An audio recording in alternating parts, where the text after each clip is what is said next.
자, 8월 26일 월요일 8월 마지막 주죠. 증시 한번 체크해 보도록 할게요. 자, 지난 금요일에 미증시가 양봉으로 마감을 해줬습니다. 음봉 다음 양봉이 뜨면서 국내 증시도 오늘 갭 상승으로 시작을 했지만 중동 전쟁 영향 등으로 음봉으로 좀 마감을 했네요. 지난 며칠간 가장 큰 이슈는 이렇게 되겠죠. 그죠? 잭슨홀과 이란 헤즈볼라가 있었습니다. 잭슨홀에서는 혹시나 9월 금리 인하가 안 되지 않을까라는 우려가 또 있었고, 좀 더 지표를 보자 이런 매파적인 내용이 나온다면은 증시에 좀 부담이 됐을 건데, 자, 이번에 9월 금리 인하에 그 쐐기를 박았다.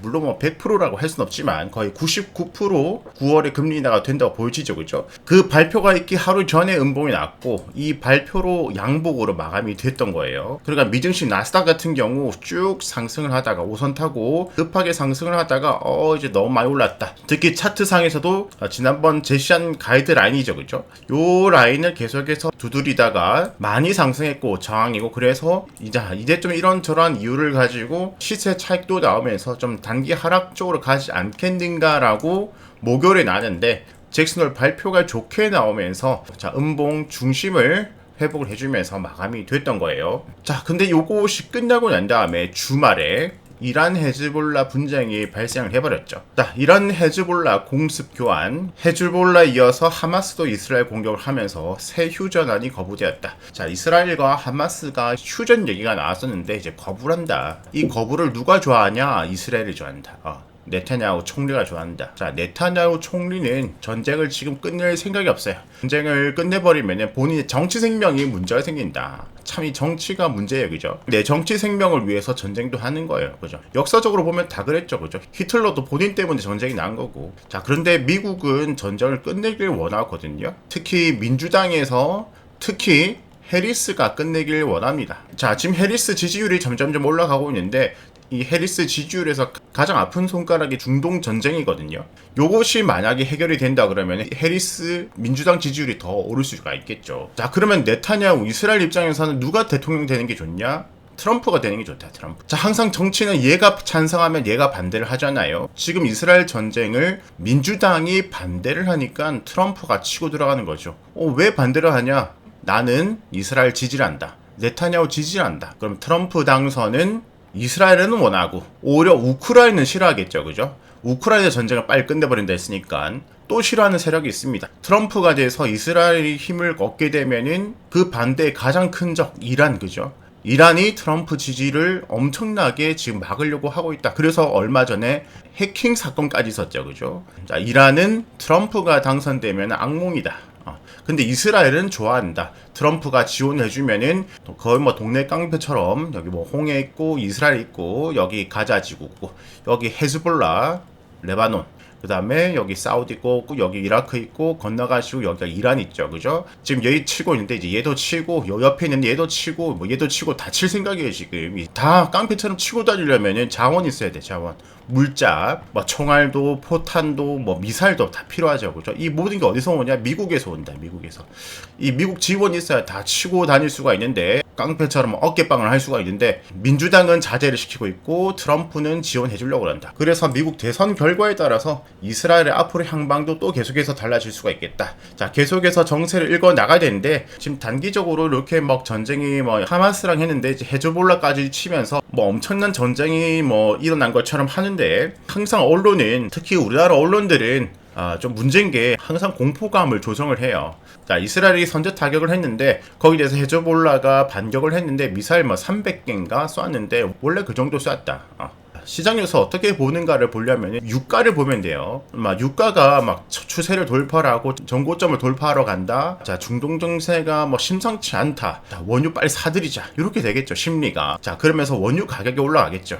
근데 원유 가격이 별로 오르지 않는다. 뭐 이렇게 엎드락을 하지만 뭐 이 정도 추세를 그냥 계속해서 이어간다. 그러면은 헤즈볼라와 이스라엘의 전쟁을 크게 뭐 심각하게 생각하지 않는구나라고 우리가, 물론 이걸로 다 판단할 수 없지만 참고 정도 해볼 수 있다. 자, 지금까지 흐름을 보면은 뭐 엄청나게 심각하게 보고 있지는 않다. 시장이. 뭐 이란 이스라엘이 전면적으로 뭐 지상군 투입을 하고 뭐 이렇게 막 대규모 정식 전쟁하기 전까지는 요런 자그마한 분쟁으로 증시가 출렁출렁 할 때는 오히려 저점 매수 기회로 보는 게 맞을 것 같아요. 자, 좋은 거 하나 나왔다가 이제 안 좋은 거 하나 나왔는데, 이거는 생각보다 시장에서는 크게 반응하지 않고 있다. 자, 뭐 내일 모레 되면 또 바뀔 수 있겠지만 앞으로 중요한 것은 28일 엔비디아 실적 발표가 되겠죠. 그죠? 우리나라 시간으로는 29일 아침 새벽에 알 수가 있을 거예요. 인공지능 장세로 올랐던 엔비디아와 미국 증시가 엔비디아 실적이 안 좋게 나오거나 실적도 실적이지만 가이던스가 중요하다. 이 가이던스가 또 안 좋게 나오면은 조정 가능성이 있겠죠. 그죠? 좋게 나오면 또 상승 가능성이 있겠고 그래서 엔비디아 실적이 나올 때까지 하루 이틀 3일 여기는 좀 관망 장세로 이어지지 않을까 합니다. 그죠? 요 생각이 합리적인 추론이 될 것 같고 이번 주에 엔비디아 말고 크게 뭐 굵직한 거는 그렇게 많지 않고요. 지표가 자 목요일에 미국 GDP 2분기 나옵니다. 예측치보다 너무 낮게 나오면 충격이 있을 수 있다. 이 정도 보고 그 다음에 9월 초에 실업률이 나오는데 그 전에 매주 발표되는 신규 실업수당 청구 건수 여기서 좀 힌트를 얻을 수가 있겠죠. 예측치와 얼마나 벗어나는지 확인해 보면 되겠고 자 그 다음에 금요일에 미국의 개인 소비 지출 그 다음 근원 소비자 물가 지수 한번 참고를 해보고 이 정도 체크해 주면 될 것 같아요. 자 그러면 만약에 엔비디아 실적이 안 좋게 나왔어요. 예를 들어 가지고 지금 모두가 관망이거든요. 엔비디아 실적 보고 하자. 애플 주가도 뭐 마이크로소프트 주가도 메타 주가도 뭐 삼성, SK 주가도 증시도 모두가 지금 엔비디아 실적을 기다리고 있다. 지금 시장에 민감하게 반응하는 참여자들은 다 이 생각 똑같은 생각을 하고 있는 거예요. 엔비디아 실적이 좋으면 나 추가 매수할래. 엔비디아 실적이 좋지 않으면 나 일부 물량 정리를 할래. 매도를 할래. 다 똑같은 생각을 하고 있으니까 실적이 좋게 나오면 너도 나도 매수세가 들어오기 때문에 추가 상승 가능성이 생기겠죠. 그죠? 근데 다 똑같은 생각을 하고 있는데 실적이 좋지 않다. 지금 나와야 되겠다. 매도가 나오면은 매도세가 매도세를 부르면서 단기 하락이 나올 수도 있겠죠. 그죠? 근데 그것이 길지 않다. 단기 상승과 단기 하락이다. 상승을 하더라도 단기 상승, 하락을 하더라도 단기 하락이다. 그 다음에 실업률이 또 나온다. 그죠? 지금 시장 참여자들은 엔비디아 실적 좋으면 나 들어갈래.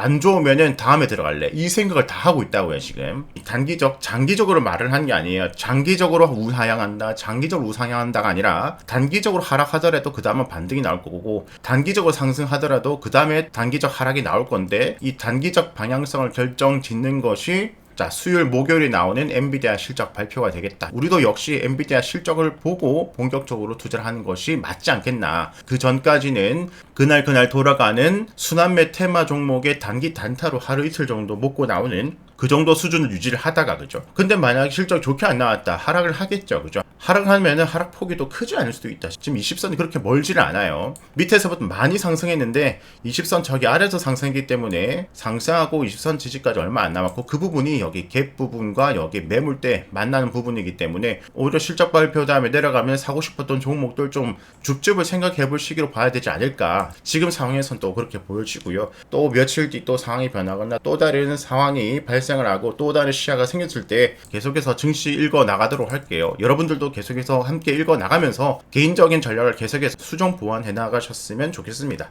새로 시작하는 한 주 화이팅이고 댓글 좋아요 많이 달아주세요.